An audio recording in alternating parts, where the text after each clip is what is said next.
มือนี้สิเป็นเชฟขาหมูเค็มบ่อันนี้ก็แฮมขาหมูแฮมขาหมูเปิดเดินเอาเสียเบิ้งมันสดว้าเห็นบ่เนื้อสุดเลยโอ้โห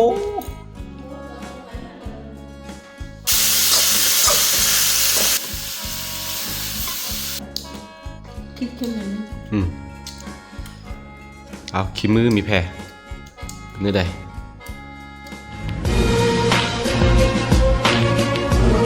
สบายดีทุกคนยินดีต้อนรับเข้าสู่ช่องอาคาน้อยหลังจากที่ผ่านไปนานพอสมควรเนาะผ่านไปประมาณ5เดือนปกติเขาเอาไว้ประมาณยังน้อยๆกว่าปีหนึ่งนะนี่เอาก็สิมาเฮ็ดเมนูแฮมขาหมูซูนั่งมีแพรกินเอานั่งมีแพรสวัสดีนี่นั่งมีแพรมายามเป็นเซฟเด้อ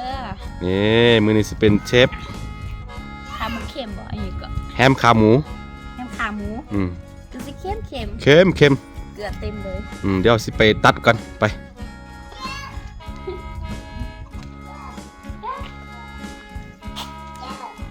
โอเค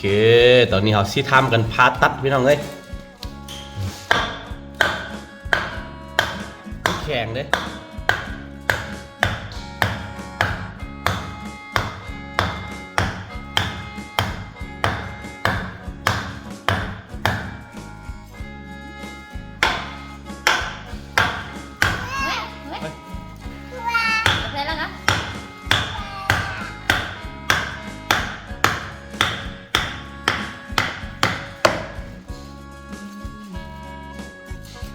คอยเปิดนะ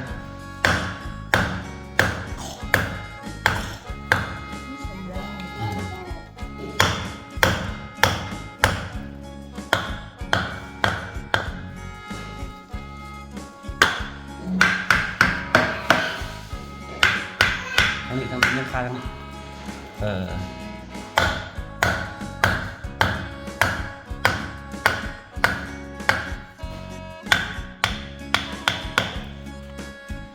ค่อยเปิดสิเบิ้งเปิดเดินเอาสิให้เบิ้งมันสดว้าเห็นบ่เนื้อสุดเลยตรงนี้คือการถนอมอาหารแบบคนโบราณของอาค่าของจีนยุนนานเนาะจะตายเดี๋ยวอยู่ดีๆลูก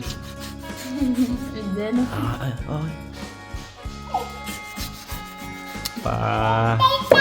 เนื้อนี่บอกเลยว่าสดนี่เห็นบ่โอ้เห็นบ่อันนี้ผ่านไปประมาณ5เดือนแล้วเด้5เดือน6เดือนแล้วเด้ปกติยังน้อยๆเขาก็ปะปีหนึ่งถึงจะกินเนาะกินหน้านี่แหละของปีหน้าเนาะสมมติเขาเฮ็ดไว้ช่วงนี้ปีหน้าก็มากินช่วงนี้นะนี่โอ้อร่อยเด้ออันนี้ขั้นตอนต่อไปก็คือมีแพรต้องพาเพราะมันเนื้อแน่นอันนี้พาอีบ่ครับนี่ตัด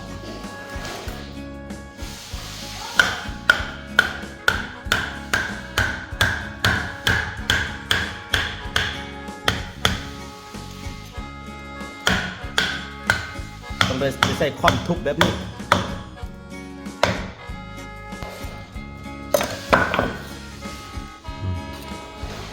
อันนี้ต้องไปล้างก่อนเอาน้ำอุ่นล้างเด้อเพราะมันเค็มเนาะโอ้โห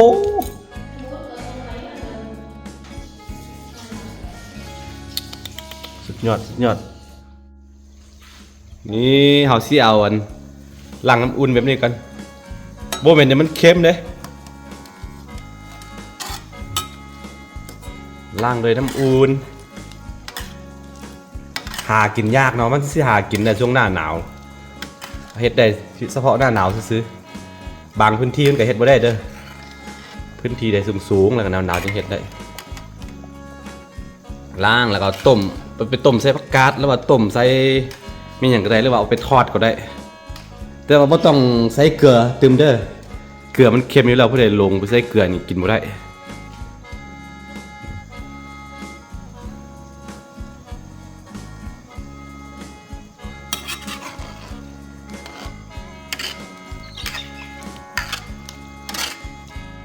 เคหลังจากที่เราล้างน้ำร้อนแล้วมันก็นะ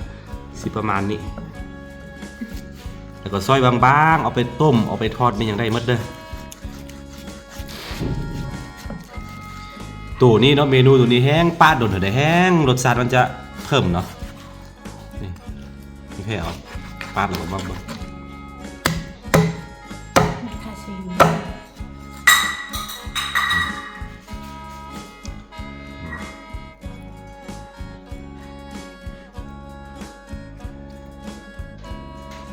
จะยังไงวะ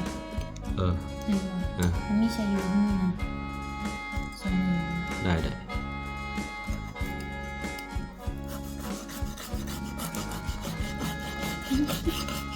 ง่ายหมด อย่าเบิด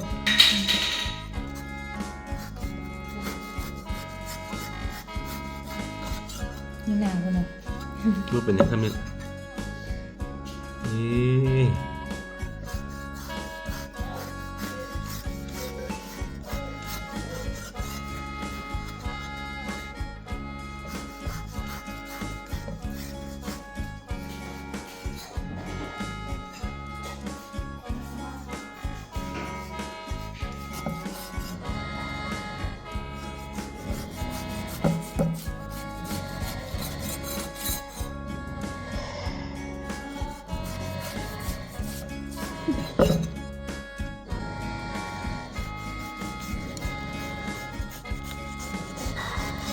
หมูสามสั้น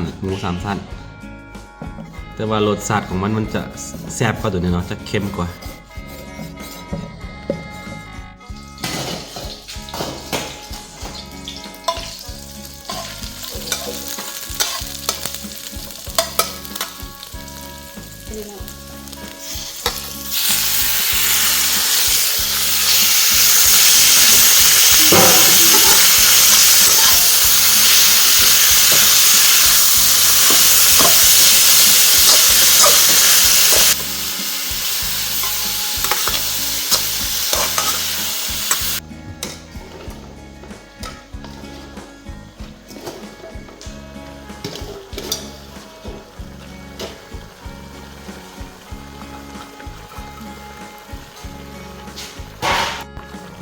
นี่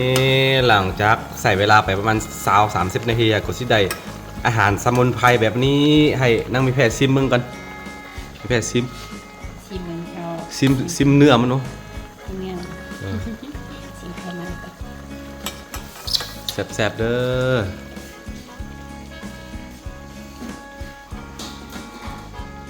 นี่คืออาหารสมุนไพรสูตรของคนอาคาบูฮานเป็นยังไงเค็มๆไปนิดนึงเนาะ ขึ้นหน่อยหนึงเอานัวเลยแซ่บ ต้มใส่มักทั่วโอเคกินได้เลย เดือน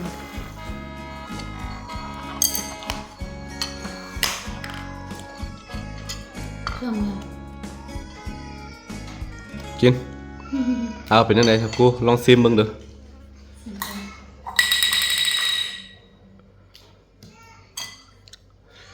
ปีละครั้งกับแฮมขาหมูมันจะมีรสชาติเค็มๆซอยบางๆแล้วเอาไปกับอันหวายเนาะสุดๆเลย แซ่บพริกเข้มเลยนะ เอาขี้มือมีแพรเป็นยังไงโอเคอยู่เนาะ ใส่เองแซ่บเอง นี่เด้อขั้นตอนการเฮ็ดขั้นตอนการผลิตเนาะไปเบิ่งย้อนหลังทาง YouTube ของเฮาอันสอนไว้หมดละไปเฮ็ดกินได้เด้อน้ำมันนี่แห้งแซ่บ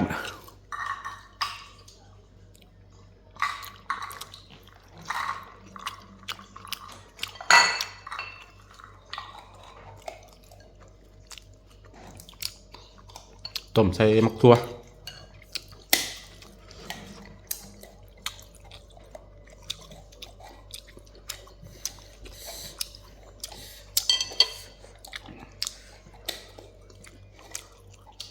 นี่มันครูเลยลูก